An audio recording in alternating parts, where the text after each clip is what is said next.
ఈరోజు national highways, ముఖ్యంగా ఈ గుంటూరు జిల్లాలో ఉన్నటువంటి నేషనల్ హైవేస్ రెండు ఉన్నాయి. రెండు మేజర్ ప్రాజెక్ట్స్. ఒకటి ఈస్టర్న్ బైపాస్ విజయవాడ నుంచి నేషనల్ హైవే 16, ఇక్కడ గుంటూరు కలిసేది ఒకటి.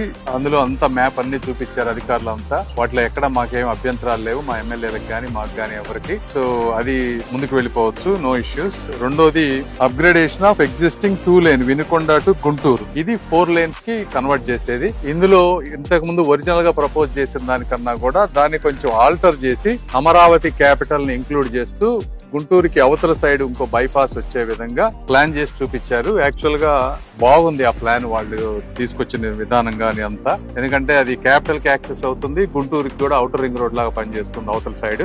దాంట్లో ఒక 25 కిలోమీటర్లు లెంత్ పెరిగినా కూడా అది కరెక్ట్ గా ఉంది. లేఅవుట్లు గానీ ఇంతకుముందు ఎగ్జిస్టింగ్ ఉన్నవి ఇబ్బంది లేకుండా చక్కగా ప్లాన్ చేశారు. దానికి కలెక్టర్ గారు అందరం కూర్చొని ఏమి అభ్యంతరాలు ఏమైనా ఉంటే అవన్నీ మాట్లాడుకున్నాం. ఇంకోటి కోఆర్డినేట్ చేసుకోవడానికి ట్రాన్స్కో నుంచి పవర్ లైన్స్ గానీ, అదే విధంగా అగ్రికల్చర్ సంబంధించి ఇరిగేషన్ కి సంబంధించి ఎన్ఓసీలు గానీ ఇవన్నీ ప్రోయాక్టివ్ గా లోకల్, ఎందుకంటే ఇది central government project, national highways, వాళ్ళు కంప్లీట్ ల్యాండ్ అక్విజిషన్ అన్ని వాళ్ళు 100% ఖర్చు పెట్టి చేస్తున్నారు. కాబట్టి స్టేట్ గవర్నమెంట్ అఫీషియల్స్ గానీ డిపార్ట్మెంట్స్ గానీ ప్రోయాక్టివ్ గా ఏమి ఇబ్బందులు లేకుండా ల్యాండ్ అక్విజిషన్ దగ్గర నుంచి అన్ని మనం చేస్తే ఫాస్ట్ గా కనీసం ఒక 5 to 6 months లో ఈ ప్రాజెక్టు వర్క్ మొదలైతే ఒక 2 years లో కంప్లీట్ అవుతుందనే ఉద్దేశంతో ఈ రివ్యూ చేసుకున్నాం.